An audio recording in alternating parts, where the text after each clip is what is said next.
Welcome to Crime Story with Camila, where we dive deep into the most chilling and mysterious true crime cases.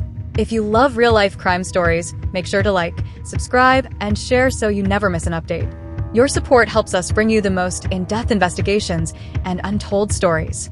On a quiet fall morning in 1996, a 15-year-old girl stepped out of her family home in Belgrade, Montana, and vanished. Hours later, she would be found dead in a cold marsh by the Gallatin River. Her name was Danni Houchins, a bright, outdoorsy teenager whose death shocked an entire community. But what no one knew then was that her case would remain unsolved for nearly 28 years. This is the story of a mystery that haunted Montana for decades, a family who refused to give up hope, and the scientific breakthrough that finally exposed the truth, long after the killer tried to hide it. It was September 21st, 1996. A normal Saturday. Danni left home around 11 a.m., planning to walk or hang out near the river, something she had done many times before. But when afternoon turned to evening and she hadn't returned, worry quickly grew. Her family immediately reported her missing. Hours later, her mother made a disturbing discovery. Danni's truck was found abandoned at the Cameron Bridge fishing access site, a well-known recreational spot outside Bozeman, Montana. Search teams mobilized fast. Friends, neighbors, and officers combed the marshland. But just before nightfall, a volunteer made a heartbreaking discovery. Danni's body was found face down in a shallow pool of muddy water. She was only 15 years old.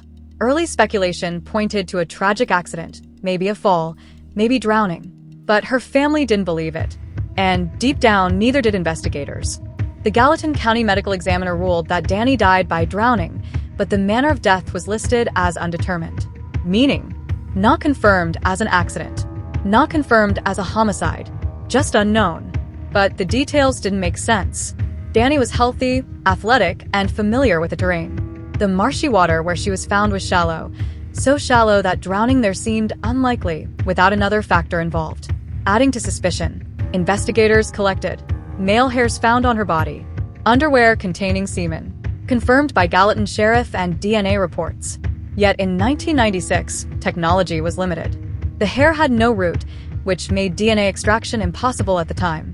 With no suspect, no confession, and no technological path forward, the case eventually went cold. But not for everyone. For years, the Houchins family lived with grief and doubt. But one person in particular refused to let her sister's story fade. Stephanie Mollett, Danni's younger sister. She pushed authorities. She asked questions. She insisted that her sister was murdered and deserved justice. And in 2021, nearly 25 years later, something finally shifted. A new sheriff, Dan Springer, reopened the case. His goal: re-examine every file, every photo, every piece of preserved evidence with modern forensic tools. He brought in new experts, including DNA genealogy specialists, and sent old evidence to advanced labs. What happened next would blow open a case everyone thought was unsolvable. The preserved evidence, rootless hairs, clothing, and biological material, was retested using modern forensic genealogy, a technology that didn't exist in 1996. For the first time, a usable DNA profile emerged. When the profile was uploaded into genealogical databases, it pointed investigators toward one name, a man who lived in Montana in 1996, studying fisheries, a man who knew the river systems better than most. Paul Hutchinson. At the time of Danni's death, he was a graduate student around the area. Later, he became a respected fisheries biologist, a long-term Bureau of Land Management employee, a husband, and a father of two. He had never been a suspect, never been arrested, no criminal history. Yet the DNA didn't lie. With a match on both hair DNA and semen, Hutchinson became the primary suspect. Investigators arranged an interview. On July 23, 2024, detectives sat across from the man they believed murdered a 15-year-old girl 28 years earlier. The interview was recorded. According to investigators, Hutchinson sweated profusely, scratched his face repeatedly, chewed on his hand, avoided eye contact, became visibly distressed when shown Danni's photo. Detectives later described him as losing control of himself. Hours after the interview, in the early morning of July 24th, Hutchinson made a strange call for assistance, then hung up. Moments later, officers found him dead in his truck on the side of a road. Within days, the forensic lab confirmed the final result. His DNA was a direct match to the DNA found on Danni in 1996. The case was effectively solved. In August 2024, the Gallatin County Sheriff publicly announced the findings. Danni Houchins was sexually assaulted and murdered by Paul Hutchinson. At the press conference, Stephanie, Danni's sister, spoke through tears. "He forcefully and violently sexually assaulted my sister and held her head down in a marsh until she choked to death on mud." Her words confirmed what the family had believed for almost 30 years. Danni didn't slip. She didn't fall. She didn't drown by accident. She was murdered. And now they finally had a name. After nearly 3 decades, justice came. Not in a courtroom, but in the revelation of truth.